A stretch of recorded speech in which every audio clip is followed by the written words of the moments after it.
All right, family, back in my teaching bag. Now today, we're gonna learn about stop loss order so that you can protect yourself and manage your risk, right? Now, this SCMI, I'm up on just about a 2%, almost 2%, a percent and a half. But what I wanna do is like give you a little game, a little background behind the stop loss order, right? Anytime you get up in the stock, now let's say SMCI was to go to the 52-week high, and y'all see it right there, it's $122.90. Now, when this gets to $122.90, what I'm going to do is I'm going to put a stop loss order in for $100.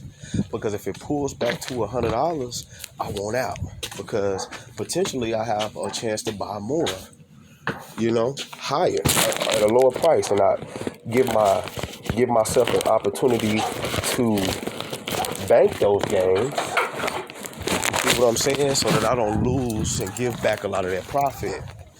And options are the same way, right? In options, when an option contract gets up 25% or more, now you move your stop loss up. Like, let's say if I set a stop loss in here, I would say, I'm going to show you how to do it first. You say trade, you hit trade, and then you say sell, right? And when you go to sell this, on the top right, it says shares with a down arrow. I don't know if y'all can see that, but this is the Robinhood platform. You go to there, and then you hit stop limit order, right?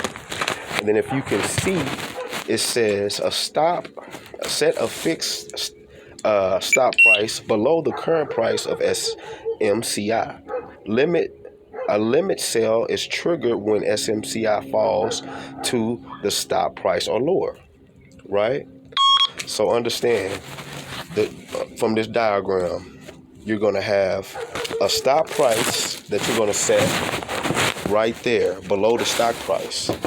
And then on top of that, you're going to have a limit price, and it's like a buffer in between. It might be $3, $5.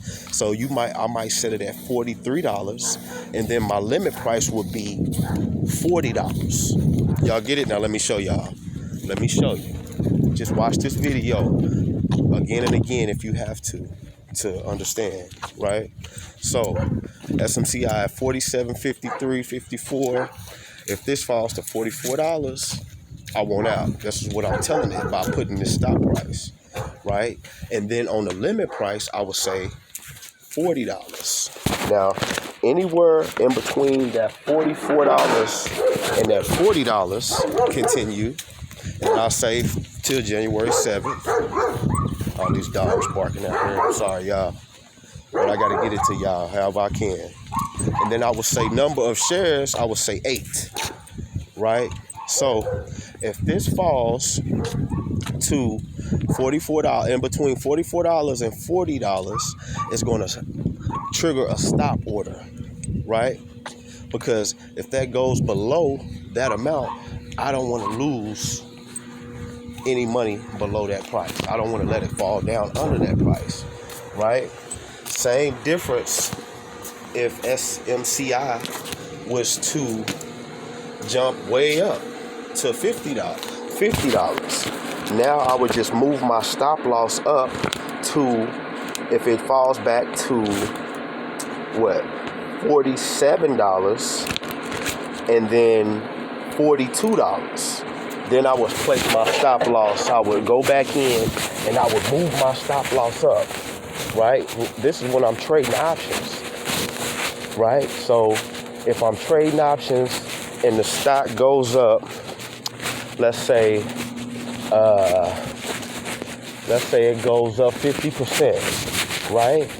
Now I might have went from a 0.50 to $1.20. Now I'm going to set my stop loss for $1 and my limit stop for 95 cents. So That's well above that .5, the 50 cents that I got in. You see what I'm saying? So now when it triggers a stop, it triggers a stop while I'm in profit. So this takes away all the looking at the portfolio for, hour upon hours all day. I go in here, I get into the stock or I get into the option and I set stop loss orders to where I'm willing for the stock to fall down to, right? Now, if the stock is close to the lows, I want to put my limit, my stop limit there. But if it's close to the highs, then I want to place my stop and my limit right up under there. So when it starts to fall back, it stops me out in profit. So I made money.